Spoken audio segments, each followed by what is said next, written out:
In this tutorial, we shall be discussing smooth muscle contraction. In our previous tutorials, we have already covered skeletal muscle contraction and skeletal muscle physiology. So, smooth muscle varies from skeletal muscle and cardiac muscles in that it lacks striations.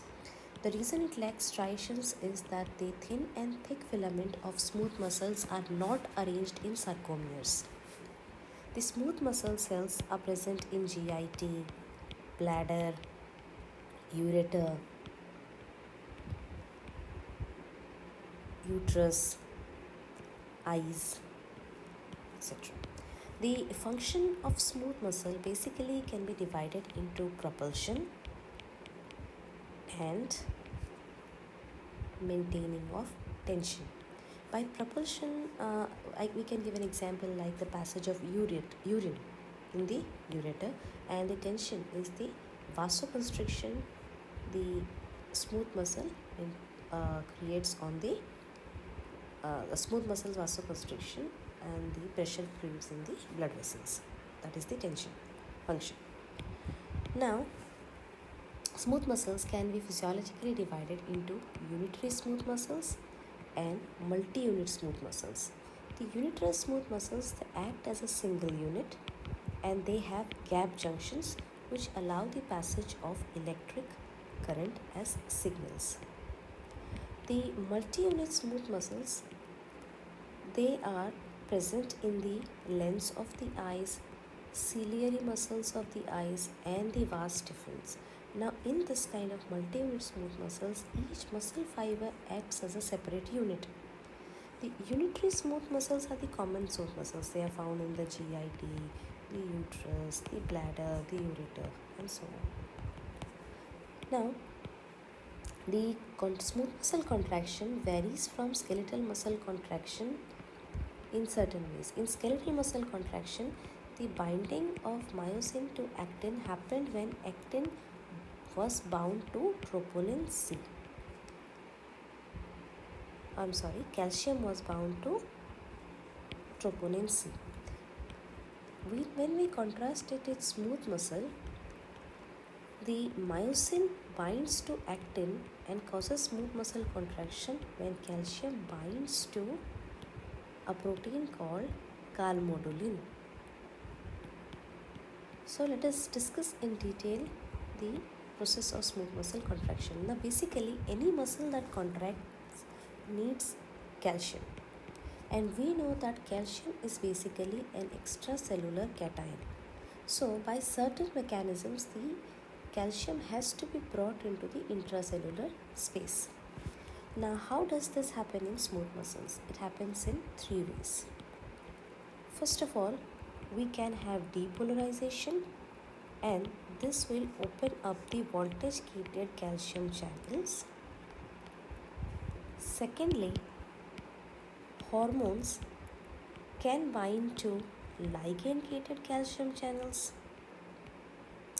and another mechanism is when neurotransmitters like say norepinephrine binds to alpha-1 receptors, if we remember sympathetic nervous system, and activates IP3. We'll discuss this pathway in detail. Now, all of these lead to a singular outcome. All of these changes act upon the sarcoplasmic reticulum and cause it to release calcium into the intracellular space. Now, this IP3-DHE pathway needs to be discussed in a bit of a detail. When norepinephrine binds to alpha-1 receptors on the smooth muscle cells, what happens? If you look at this receptor here, there is alpha-1 receptor, and this is coupled to a G protein, and this is bound to another protein called phospholipase C. This is the complex. Norepinephrine will bind to the alpha-1 receptors, and this will cause the activation of phospholipase C, which will convert PIP2 into inositol triphosphate, plus diacylglycerol. This activation is via the GQ pathway. Now, IP3 acts on the sarcoplasmic reticulum and causes it to release calcium into the intracellular space. So now we have managed to increase the calcium concentration inside the smooth muscle.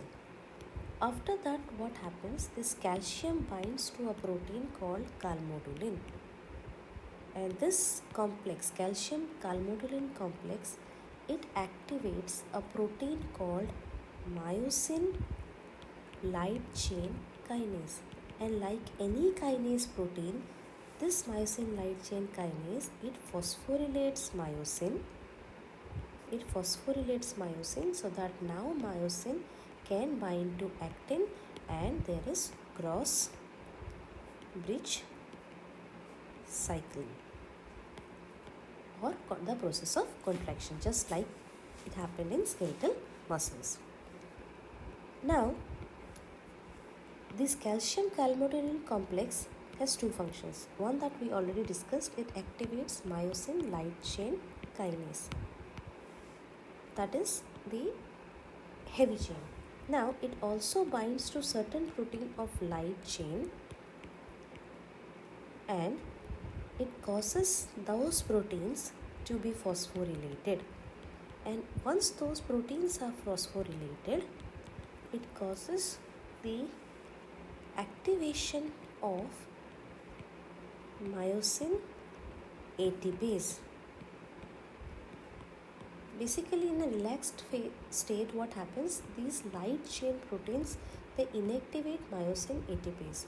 Once these are phosphorylated by the calcium calmodulin complex, there is activation of myosin ATPase, and this helps in the interaction of myosin to actin and the